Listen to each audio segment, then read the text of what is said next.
Bismillahirrahmanirrahim. Assalamu alaikum, dear students. How are you all? Hope all of you will be fine. I've got your English book and it is for class 7. Dear students, as you know, we have completed our very first chapter. It was the last sermon of Rasul Sallallahu Alaihi Wasallam. It was lesson number 1. We have completely done the exercise and everything. Only question answers were left. I have made notes for those question answers. You will get them from your office.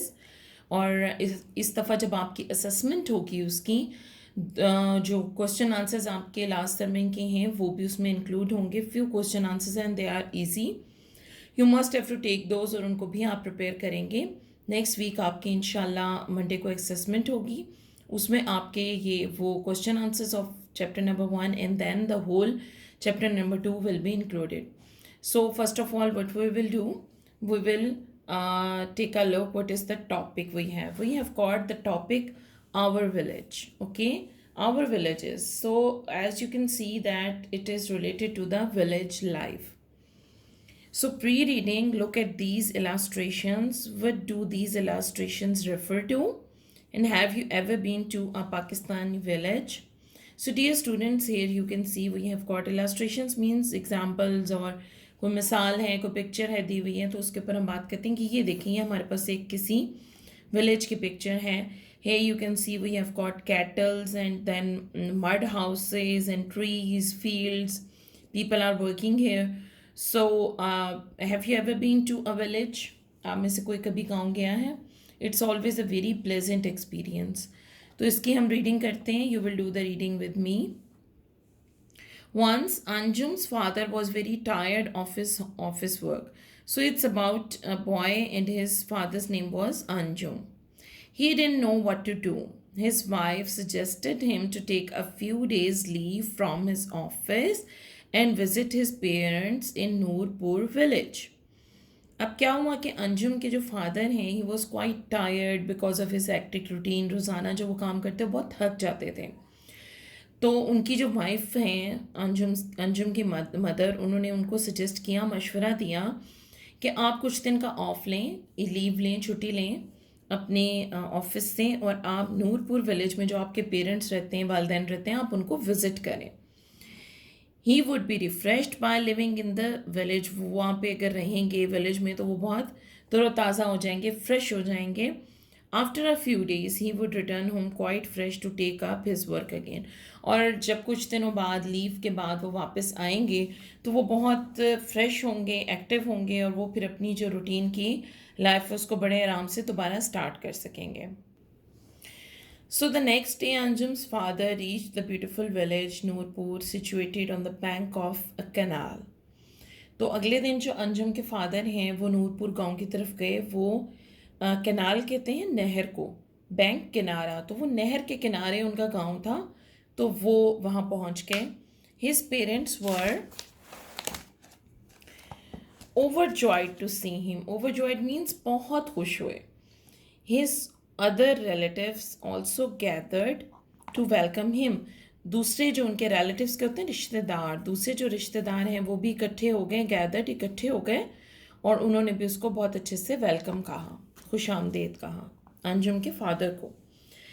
A village is a peaceful, calm and quiet place. In a village, life is refreshing and inspiring as there is no noise and rush of traffic.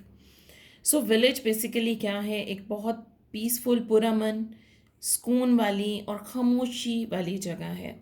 Village के अंदर बहुत refreshing होती है, मतलब ताज़गी आपको महसूस होती है.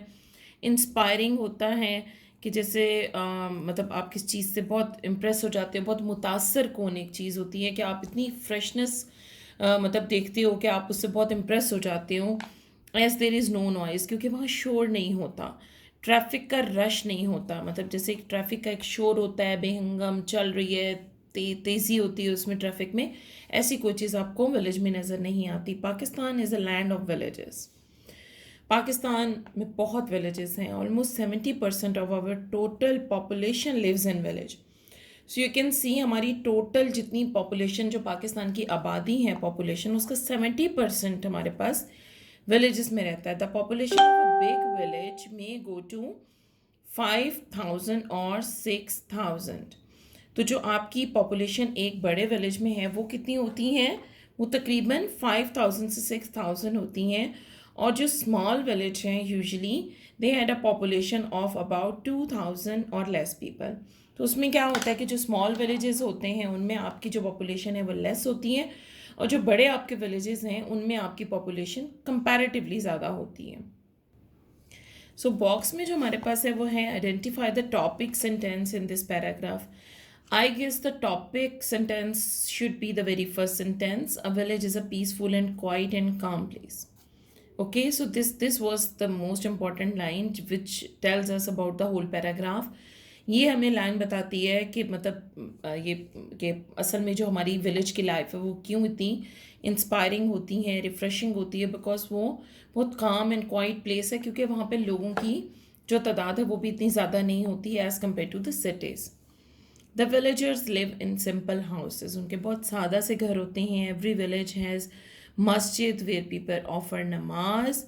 सम of the smaller villages do not have electricity. The villagers have green trees in and around their houses. The trees provide shady sitting places in the summer afternoons.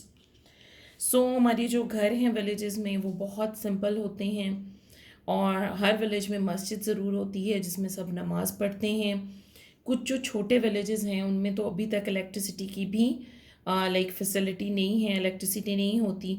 तो विलेजर्स के पास क्या होता है, उनके ग्रीन ट्रीज़ होते हैं उनके घरों के अंदर, घरों के बाहर, खेतों में, इधर उधर।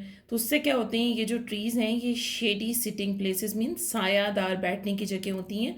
और अक्सर अगर आपने विज़िट किया हो तो लोग इनके नीचे चारपाइयाँ डाल के तो बैठे हुए होते हैं दरख्तों के नीचे ना, शेडी प्लेसेस के ऊपर, ख़ास तौर पे दोपहर आफ्टरनून्स में। ठीक है, what kind of a life do the villagers live? They live a simple life. So the paragraph 5 is usually a small village does not have a hospital, high school and post office. अब जो small villages होते हैं उनमें hospital और schools और post offices नहीं होते। high schools are in nearby towns. Towns होते हैं जो कि सिटी से थोड़ा छोटा होता है लेकिन विलेज से थोड़ा बड़ा होता है, और उसमें फैसिलिटीज़ भी ज़्यादा होती हैं एज़ कम्पेयर टू विलेज। तो हाई स्कूल के लिए साथ जो कस्बा होता है, इसको उर्दू में हम कहते हैं कस्बा, टाउन क्या होता है कस्बा। And the bigger villages, some time जो आपके बड़े कुछ देहात होते हैं जहाँ पे आपकी इलेक्ट्रिसिटी भी होती है, उधर भी आपको हाई स्कूल मिल जाता है। सो हाई स्कूल के लिए या तो टाउन में जाना पड़ता है साथ कस्बों में, या किसी बड़े विलेज में। Mostly people living in far of villages are not educated. इसी वजह से जो बहुत से दूर दराज के विलेजेस होते हैं, छोटे होते हैं, वहाँ के लोग ज़्यादातर एजुकेटेड नहीं होते। The teacher of a village primary school takes care of the postal needs of the villagers. He also reads and writes letters for them. So हमारे वहाँ के लोग इतने एजुकेटेड तो नहीं होते, तो जो टीचर वहाँ पर होते हैं ना, प्राइमरी क्लासेस के जो टीचर्स होते हैं, छोटे छोटे जो स्कूल्स होते हैं प्राइमरी लेवल के, उनके जो टीचर हैं उनकी पोस्टल नीड्स कहती हैं, डाक की ज़रूरियात, यानी ख़त लिखना, ख़त पढ़ के सुनाना। तो इन कामों के लिए वहाँ पे जो टीचर होते हैं वो विलेजर्स को हेल्प आउट करते हैं। सो बॉक्स क्वेश्चन क्या है, what are the postal needs of the villagers? The postal needs are to read and write letters. Okay, para 6 is most of the villages have only 1 or 2 wells। Well किसको कहते हैं? कुएं को कहते हैं। Village women do the tiresome duty of fetching water from these wells. Tiresome थका देने वाला, fetching means लाना। तो ज़्यादातर विलेजेस में जो वेल्स हैं वो बहुत कम होते हैं, कुएं कम होते हैं, एक या दो होते हैं। तो जो विलेज विमेन होती हैं, औरतें होती हैं देहाती, वो ये बहुत थका देने वाला काम है। आप खुद बताएं कि उनके पास पानी के मटके होते हैं, तो मटके का अपना वज़न होता है, फिर उसको पानी से भरना, फिर इतनी दूर की प्लेसेस से उसको अपने घर लेकर आना, तो ये बड़ा टायरसम जॉब होता है, इसलिए वो पानी बहुत एहतियात से इस्तेमाल करते हैं। From these wells they also work with their male family members in the field. और जो गांव की औरतें होती हैं ये भी बहुत हार्ड वर्किंग होती हैं, जैसे हमारे सिटीज़ में होती हैं वर्किंग लेडीज़, ऑफिस में जॉब करती हैं, टीचिंग करती हैं, घर से बाहर निकलती हैं और अपने जो मेल पार्टनर्स हैं उनको सपोर्ट करती हैं, इसी तरह जो विलेज विमेन होती हैं वो भी अपने हस्बैंड्स को सपोर्ट करती हैं, अपने जो मतलब फादर हैं उनको, अपने ब्रदर्स को, किस तरह कि वो उनके साथ फील्ड्स में यानी खेतों में काम करवाती हैं।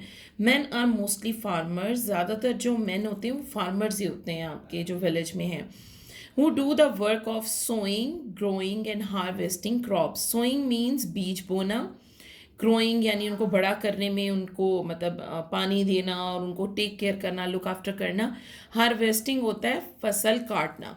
तो ये जो 3 प्रोसेसेस होते हैं, लाइक पहले बीज बोना, फिर उसको मतलब तैयार करना, उसको ग्रो करना और फिर उसको काटना, ये 3 काम आपके फार्मर्स वहाँ पे करते हैं। It is all together a hard and टायरसम work, और ये तमाम काम काफ़ी ज़्यादा मुश्किल होता है और बहुत ज़्यादा थका देने वाला भी होता है जो काम फार्मर्स करते हैं। What is the daily routine of the villagers?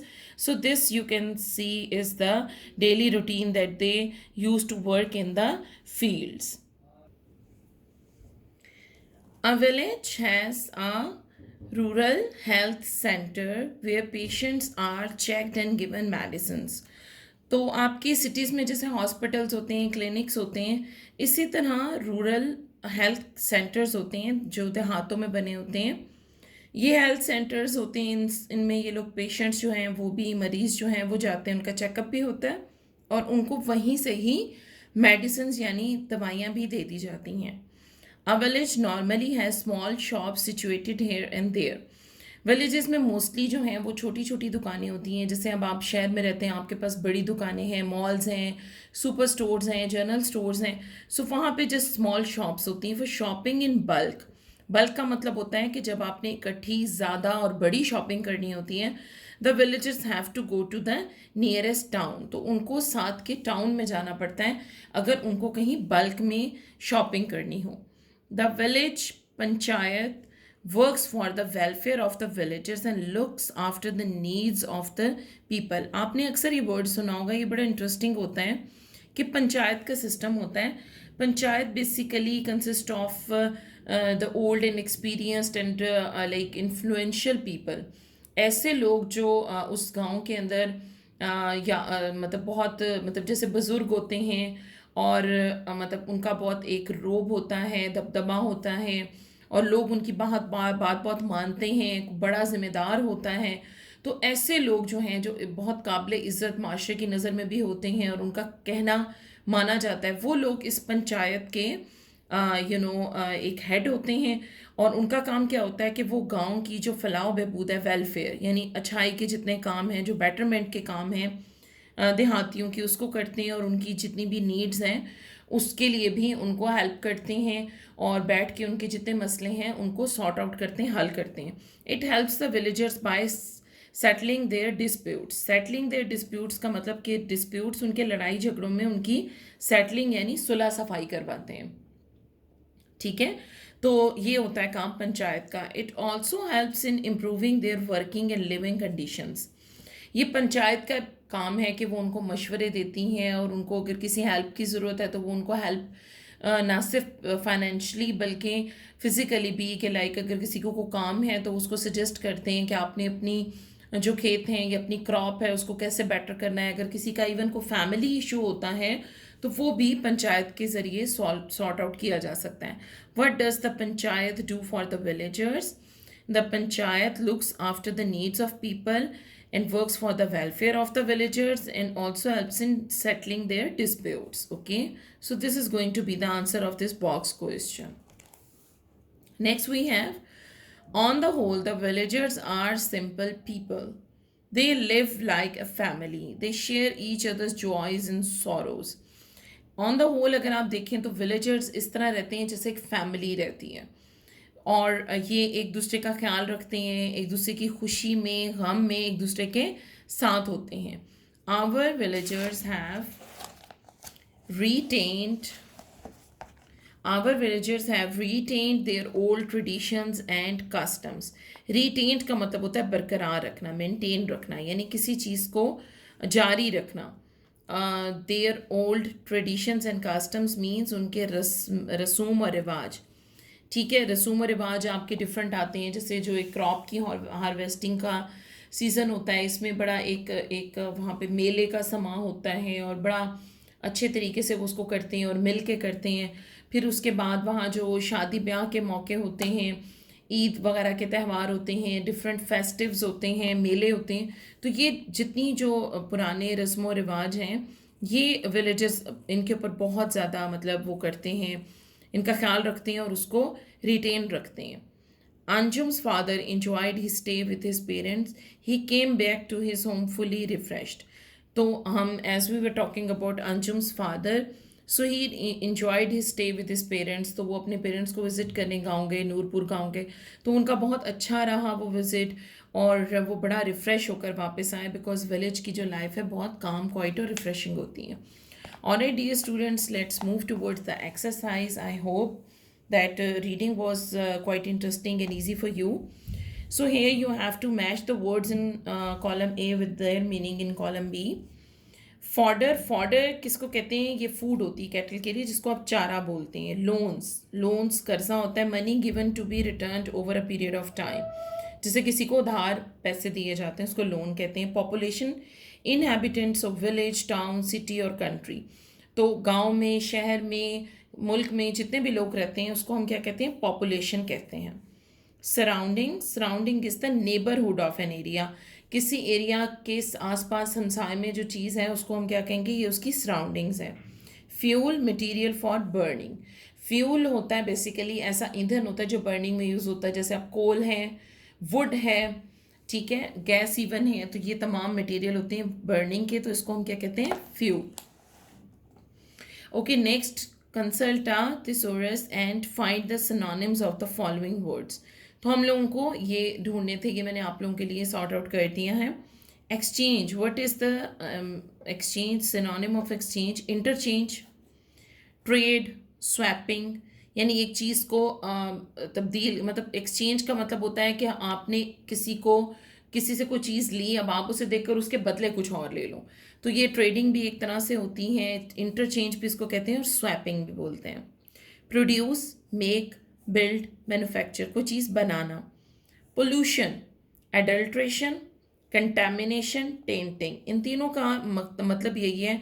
Adulteration होता है जो फूड में आप कोई केमिकल्स डाल देते हैं, इस तरह की चीज़ें डाल देते हैं जिससे अपनी तरफ से आप फूड की क्वांटिटी ज़्यादा कर देते हैं, उसका कलर बहुत ब्राइट कर देते हैं, लेकिन फूड की जो असल वो होती है, एक अफादियत होती है, एक फ़ायदा होता है और उसका जो असल एक पर्पज़ है वो ख़त्म हो जाता है. कंटेमिनेशन का मतलब यही होता है ख़राब हो जाना, गंदा हो जाना. और टेंटिंग का भी सेम मीनिंग है. तो पोल्यूशन के ये 3 सिनोनिम्स हैं. कस्टम्स, ट्रेडिशन, वे, प्रैक्टिस, यानी एक ऐसा काम जो आप बार बार करते रहते हैं, ऐसा तरीका जिसको आप फॉलो करते रहते हैं, रस्म वगैरह, उनको हम क्या कहते हैं? Customs. Next we have got reading for comprehension. Read paragraph 3 of the lesson, identify topic sentence and spotting details examples. इसके आपको इंशाल्लाह नोट्स प्रोवाइड कर दिए जाएंगे, तो आप लोगों ने इनको नोट्स से करना होगा. नेक्स्ट पेज पर आपके आंसर क्वेश्चंस हैं, इसके भी इंशाल्लाह आपको नोट्स प्रोवाइड किए जाएंगे जो आपको ऑफिस से आप ले लेंगे और फिर आप उनको बहुत अच्छे से याद करेंगे. नेक्स्ट ये है कि आपका है tick the correct option to fill in the blanks in each statement. ये आपकी तमाम स्टेटमेंट्स चैप्टर में से ही ली गई हैं और उनके ऑप्शन भी. तो इट इज़ क्वाइट ईजी, मैंने ये इस तरीके से किया है, आप भी बहुत आराम से ये कर सकते हैं. कोशिश करें कि इसको खुद से अटैम्प्ट करें रादर देन कि आप मेरे यहाँ पर लेक्चर में से देख के लिखें. नेक्स्ट आपका आ जाता है डिक्शनरी स्किल. डिक्शनरी जैसे कि आपको पता है कलेक्शन ऑफ वर्ड्स होती हैं, डिफरेंट लैंग्वेजेस में होती हैं. तो आपको अगर अपनी जैसे उर्दू में एक लफ्ज़ है और आप उसको इंग्लिश में मीनिंग देखना चाहते हैं तो आप क्या करेंगे? आप डिक्शनरी में देखेंगे. डिक्शनरी में उसका मीनिंग भी होगा, उसको प्रोनाउंस कैसे करना है ये भी लिखा होगा, और भी कोई उससे रिलेटेड इन्फॉर्मेशन है वो सारी आपको डिक्शनरी में मिलेगी. What is a dictionary? Have you seen a dictionary before? How are the words arrange in the dictionary? अगर आप डिक्शनरी को देखें उसमें वर्ड्स आपके अल्फ़ाबेटिकली ऑर्डर में होते हैं. ठीक है, हमारे पास यहाँ सैम्पल का डायरी का एक पेज भी दिया हुआ है. सो इस डायरी के पेज में हमारे पास 2 तरह के लफ्ज़ होते हैं. एक हम कहते हैं गाइड वर्ड्स और एक होता है एंट्री वर्ड.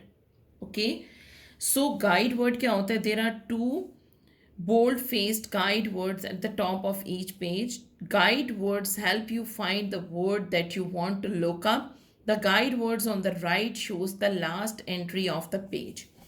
अब इसमें क्या हो जाता है कि आपके यहाँ पे अगर आप देखें तो टू वर्ड्स हैं जो बोल्डली आपको दिए गए हैं। ठीक है, ये वर्ड्स यहाँ से पढ़ के आप अंदाज़ा कर सकते हैं कि नीचे जो हमारे पास लिस्ट है उसमें जो है वो किस अल्फ़ाबेट से स्टार्ट हुए हैं और कहाँ से हैं। और फिर आपको देखें ये बोल्ड उसमें लिखे हुए हैं सारे, जो कि आपके आप आराम से ये मीनिंग ले सकते हैं। ठीक है, और इसी तरह आपकी जो लास्ट वर्ड होता है यहाँ पे, जैसे एसिड रॉक, अब आप देखें इधर एसिड रॉक आपका इधर लिखा होगा, ये आपका गाइड वर्ड्स होंगे दोनों ये वाले। ठीक है, इनको हम गाइड वर्ड्स बोलते हैं। Entry words. An entry word is the word that you look up in the dictionary. Entry words are printed in bold and they are listed in alphabetical order. ये हैं आपके entry words. ये देखें, एक achieve, achievable, achievement, and then aching, achy, achromatic. So these are the words that are bold.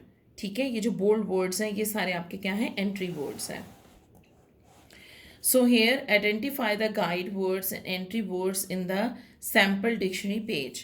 ये मैंने आपको अभी बता दी हैं, आप खुद भी इसको अंडरलाइन कर सकते हैं जितने वर्ड्स आपके बोल्ड लिखे हुए हैं। ठीक है, then you have got homework assignment है आपके लिए कि आप डिक्शनरी लेंगे, कोई सी भी डिक्शनरी, और उस डिक्शनरी के अंदर इन पेजेस के ऊपर जो आपके गाइड वर्ड्स होंगे ना उनको आप लोगों ने इधर लिखना होगा। ठीक है, as I have told you guide word कौन से होते हैं, ये दोनों जो वर्ड्स हैं ये गाइड वर्ड हैं, एक जिनसे ये पेज स्टार्ट हो रहा है और दूसरी साइड पर जहाँ पे आखिरी वर्ड है, this is the first word of that page and the last word of that page, इनको हम क्या कहते हैं, गाइड वर्ड्स। ओके, सो आपने इस टेबल में अपनी डिक्शनरी के इन पेजेस के ऊपर जो गाइड वर्ड्स हैं वो आपने लिखने होंगे। ठीक है, all right, so next we have got find the meaning of the following words in the dictionary. अब ये भी आपका लाइक काम है, थोड़ा सा कॉम्प्लिकेटेड है, कोशिश कीजिएगा इसको खुद भी ढूंढने की कोशिश करें। बाकी आई have prepared notes for you because इनके कुछ जगहों पे इनके ज़रा मीनिंग लंबे हैं जो कि हम यहाँ नहीं लिख सकते, हमें नोटबुक में लिखने हैं, and I have prepared notes for you. Next we have got grammar, linking verbs. Linking verbs do not express action but connect the subject and verb to give more information. अब जो linking verbs होते हैं ये basically आपका action नहीं show कर रहे होते हैं, ये सिर्फ आपका जो सब्जेक्ट होता है जो कि को काम कर रहा है, वर्ब है, उनके मुतालिक आपको थोड़ी और इन्फॉर्मेशन देंगे. A verb such as a form of be or seem that joins the subject of a sentence to a complement is called linking verb. तो एक जो कॉम्प्लीमेंट यानी एक जो नेक्स्ट आपका वर्ब दिया गया है, इन दोनों को आपस में जो चीज़ जोड़ेगी उसको हम क्या कहेंगे, linking verb. Saima looks happy. All right. So happy is itself a verb.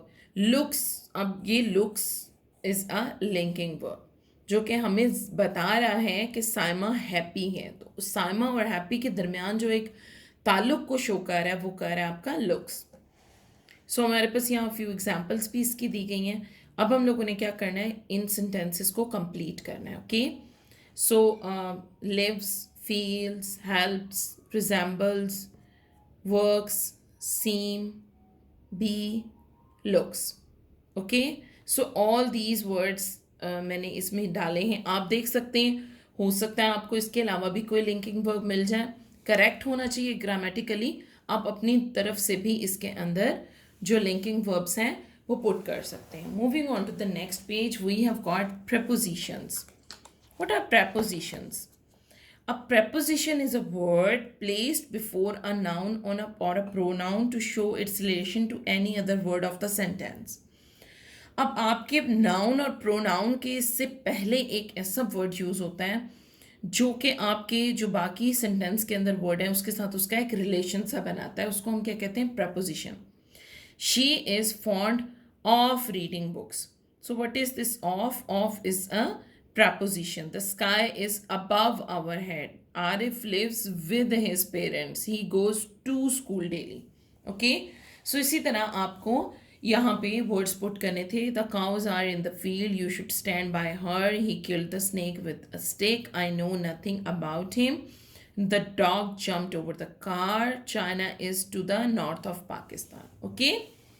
सो इस तरीके से आप इनको फिल इन द ब्लैंक्स करेंगे और आप इसमें अपनी तरफ से भी ऐड कर सकते हैं और अगर कोई और सेंटेंस भी आए तो उसमें भी आपको एडिशन आना चाहिए।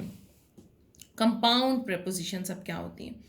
कंपाउंड प्रेपोजिशंस वो होती हैं कि जिसमें एक प्रेपोजिशन है उसके साथ प्रीफिक्स कर दिया जाए, यानी उससे पहले या बाद में कुछ ना कुछ लगा दिया जाए, तो उसको क्या कहते हैं हम? वो कंपाउंड प्रेपोजिशन बन जाता है। Like across, so cross is it self a word, आपने ए लगा दिया तो ये आपका कंपाउंड प्रेपोजिशन हो गया। लॉन्ग, ए आपने लगा दिया अलॉन्ग, देन बी नीथ, बी लगा देते हैं तो ये एक वर्ड बन जाता है। अंडर नीथ, अंडर लगा दिया, बी लगा दिया, बी साइड से पहले बी लगा दिया। So these are word, these are compound prepositions. इन्होंने आपको ये एग्जाम्पल्स भी यहाँ पे दी हुई हैं। So on the very next page what do we have got these blanks and we have to put compound prepositions in them. Okay, so यहाँ पे मैंने लगा दी हैं। आप चाहें, अगर आपको लगता है कि इससे कोई और वर्ड आप ऐड करना चाहते हैं ग्रामेटिकली करेक्ट हो, तो आप वो भी इसमें ऐड कर सकते हैं। Okay, so next you have got a homework assignment, make 5 sentences using compound prepositions। अब आपके पास यहाँ पे भी कंपाउंड prepositions हैं, पीछे एग्जाम्पल हैं। आपने कुछ न्यू सेंटेंसेस बनाने हैं, इनमें से भी कोई नहीं बनाएंगे और बैक पेज पे भी जो है उनमें से कोई नहीं होगा। कोई न्यू 5 सेंटेंसेस आप लोगों ने अपनी जो नीट स्कूल की नोटबुक्स हैं उसके ऊपर आप बहुत अच्छे से करके लिखेंगे। Okay, so next we have got is writing skills. Look at the pictures and write a paragraph of about 10 lines. Use present continuous tense. Okay, so अगर आप देखेंगे 2 पिक्चर्स हैं, इनमें हमारे पास एक में जो फार्मर्स हैं वो हार्वेस्टिंग कर रहे हैं, यानी ये जो फसल है तैयार है, अभी इसको काट रहे हैं।